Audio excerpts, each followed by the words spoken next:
The subject of today's video is going to be vertical and horizontal stretch. But before we get there, let's take a look at what's already been implanted in your brain.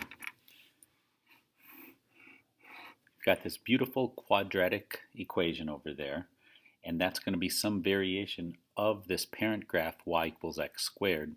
So just for review's sake, this negative means it's going to be opening downward. Anytime within the parentheses something has been adjusted plus or minus on the x, that moves it left or right. And anything outside the parentheses moves it up and down. So this moves it to the right 3, down 4, opening downward. So I take my vertex and I move 3 units to the right, 4 units down. And there's my new vertex of that. And this negative has it opening downward. So it ends up going like this.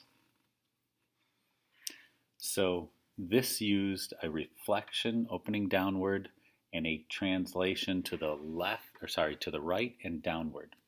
The things we're talking about with vertical and horizontal stretch aren't going to involve moving this parent graph anywhere. What it's going to involve is making that parent graph either a lot skinnier or a lot wider.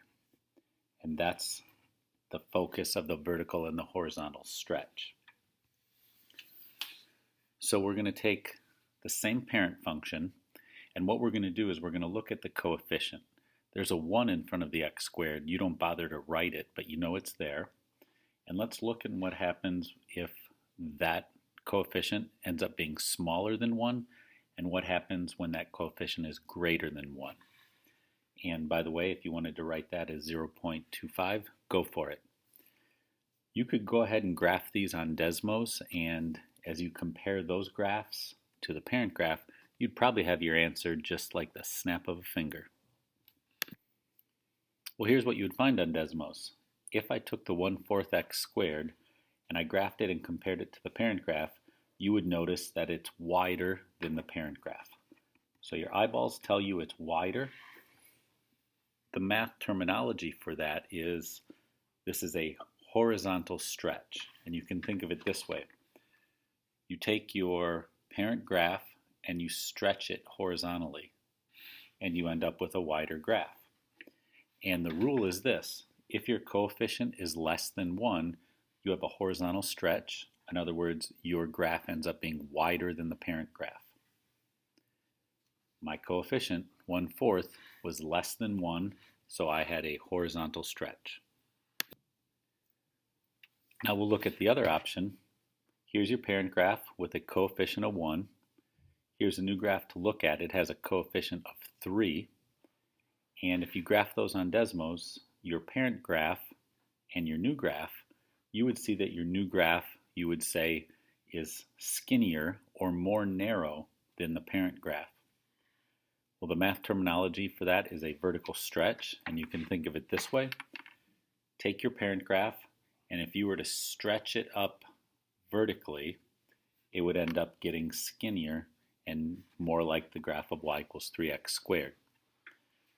So be ready for that math terminology, but this is probably what your brain's thinking, and it's all based on looking at the coefficient. Because my coefficient here was greater than 1, then I knew I was going to have a more narrow or a skinnier graph than the parent graph.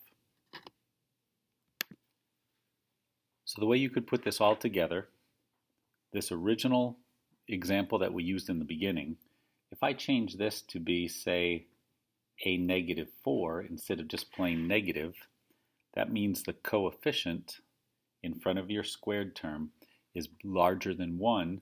That's going to make your graph more narrow.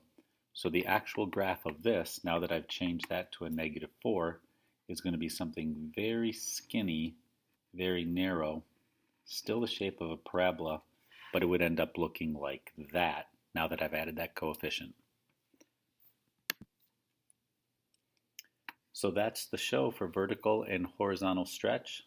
Pay attention to the coefficient in front of the x squared, and you'll know whether or not you're going to get a more narrow or a more wide result.